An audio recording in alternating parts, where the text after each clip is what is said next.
Matius pasal 27 ayat 32 sampai dengan 66. Yesus disalibkan. Ketika mereka berjalan keluar kota, mereka berjumpa seorang dari Kirene yang bernama Simon. Orang itu mereka paksa untuk memikul salib Yesus. Maka sampailah mereka di suatu tempat yang bernama Golgota. Artinya tempat tengkorak. Lalu mereka memberi dia minum anggur bercampur empedu. Setelah ia mengecapnya, ia tidak mau meminumnya. Sesudah menyalibkan dia, mereka membagi-bagi pakaiannya dengan membuang undi. Lalu mereka duduk di situ menjaga dia.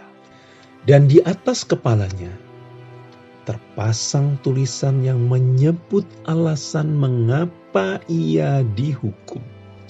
Inilah Yesus, Raja orang Yahudi. Bersama dengan dia disalibkan dua orang penyamun, seorang di sebelah kanan dan seorang di sebelah kirinya.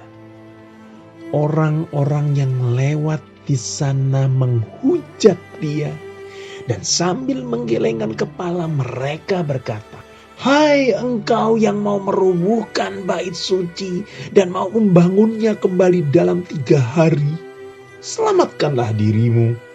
Jikalau engkau anak Allah, turunlah dari salib itu."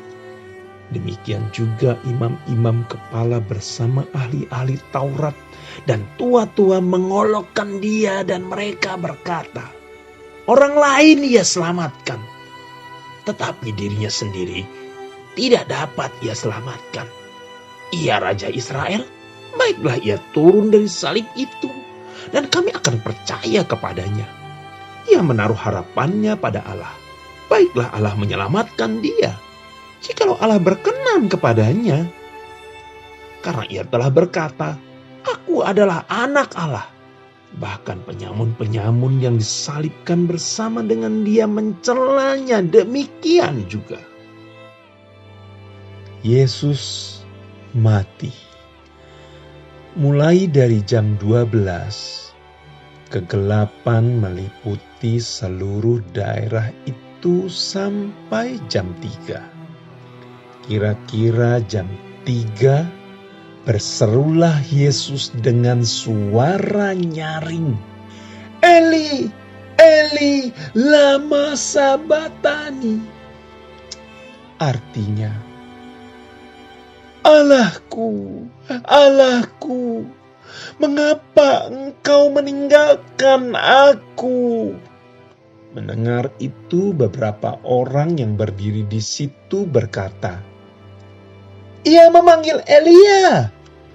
Dan segeralah datang seorang dari mereka. Ia mengambil bunga karang, mencelupkannya ke dalam anggur asam, lalu mencucukkannya pada sebatang buluh dan memberi Yesus minum. Tetapi orang-orang lain berkata, "Jangan, baiklah kita lihat apakah Elia datang untuk menyelamatkan dia."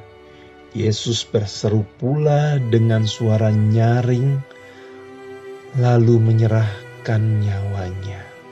Dan lihatlah, tabir bait suci terbelah 2 dari atas sampai ke bawah. Dan terjadilah gempa bumi. Dan bukit-bukit batu terbelah. Dan kuburan-kuburan terbuka. Dan banyak orang kudus yang telah meninggal bangkit. Dan sesudah kebangkitan Yesus, mereka pun keluar dari kubur, lalu masuk ke kota kudus dan menampakkan diri kepada banyak orang.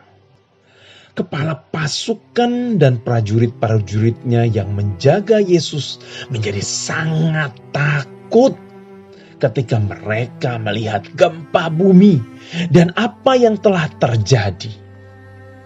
Lalu berkata, "Sungguh, ia ini adalah Anak Allah." Dan ada di situ banyak perempuan yang melihat dari jauh, yaitu perempuan-perempuan yang mengikuti Yesus dari Galilea untuk melayani Dia.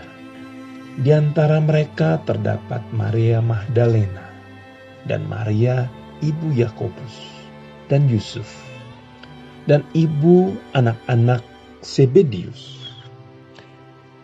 Yesus dikuburkan. Menjelang malam, datanglah seorang kaya, orang Arimatea, yang bernama Yusuf, dan yang telah menjadi murid Yesus juga.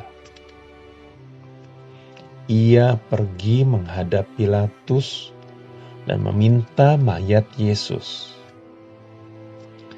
Pilatus memerintahkan untuk menyerahkannya kepadanya. Dan Yusuf pun mengambil mayat itu, mengapaninya dengan kain lenan yang putih bersih. Lalu membaringkannya di dalam kuburnya yang baru, yang digalinya di dalam bukit batu. Dan sesudah menggulingkan sebuah batu besar ke pintu kubur itu, pergilah ia. Tetapi Maria Magdalena dan Maria yang lain tinggal di situ, duduk di depan kubur itu. Kubur Yesus dijaga. Keesokan harinya, yaitu sesudah hari persiapan, datanglah imam-imam kepala dan orang-orang Farisi bersama-sama menghadap Pilatus. Dan mereka berkata, "Tuan, kami ingat bahwa si penyesat itu sewaktu hidupnya berkata, 'Sesudah 3 hari aku akan bangkit.' Karena itu perintahkanlah untuk menjaga kubur itu sampai hari yang ketiga. Jikalau tidak, murid-muridnya mungkin datang untuk mencuri Dia, lalu mengatakan kepada rakyat, 'Ia telah bangkit dari antara orang mati,' sehingga penyesatan yang terakhir akan lebih buruk akibatnya daripada yang pertama." Kata Pilatus kepada mereka, "Ini penjaga-penjaga bagimu. Pergi dan jagalah kubur itu sebaik-baiknya." Maka pergilah mereka dengan bantuan penjaga-penjaga itu. Mereka memeterai kubur itu dan menjaganya.